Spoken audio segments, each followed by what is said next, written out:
Greetings, YouTube. The shit-gibbon really doesn't want us to see those tax returns.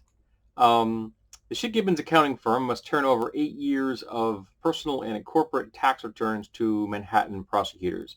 A three-judge panel of the Second Circuit Court appeals unanimously ruled that shit-gibbon is not immune from investigative steps taken by state prosecutors. Manhattan District Attorney Cyrus Vance subpoenaed the documents from Mazars USA as part of the investigation into pre-election payoffs to Stormy Daniels and Karen McDougal.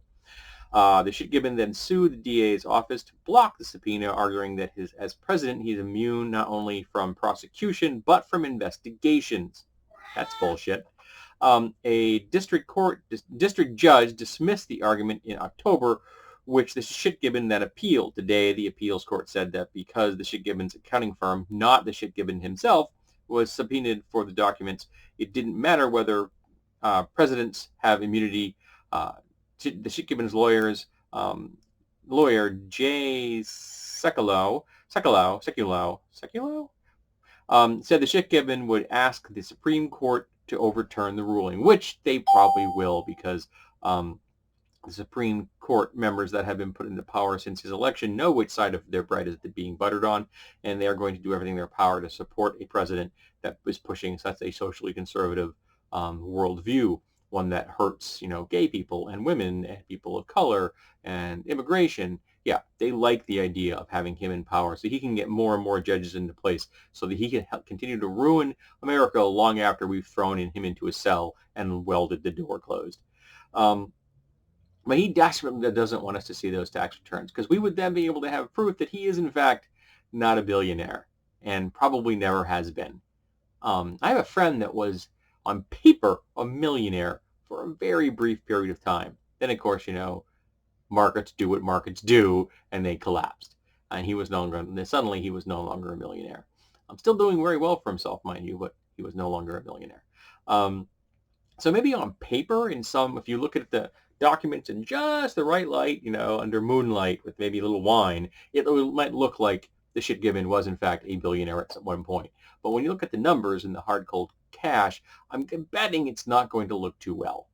And I find it amazing that many presidents prior to him for decades have been turning over their tax returns for the public to see, and he won't, because he has said, well, I'm under investigation, which in and of itself, frankly, would have made me think maybe I shouldn't vote for a guy who's under investigation by the IRS about his tax returns. But the shit-gibbon's based like white nationalists, and he's a white nationalist.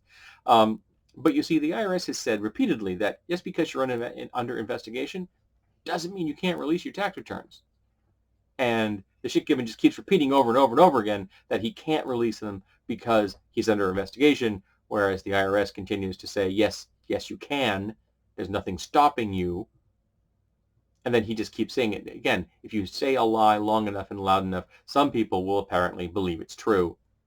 And his base really desperately wants to believe that lie is true. They like the idea that he was a billionaire. They like the idea he's a self-made man, which is absolute and utter bullshit, because he was born into privilege for his entire life. It's like all the tech giants out there right now, all the billionaires in America. None of them were self-made men. They all had massive amounts of privilege and entitlement from the moment they entered the world.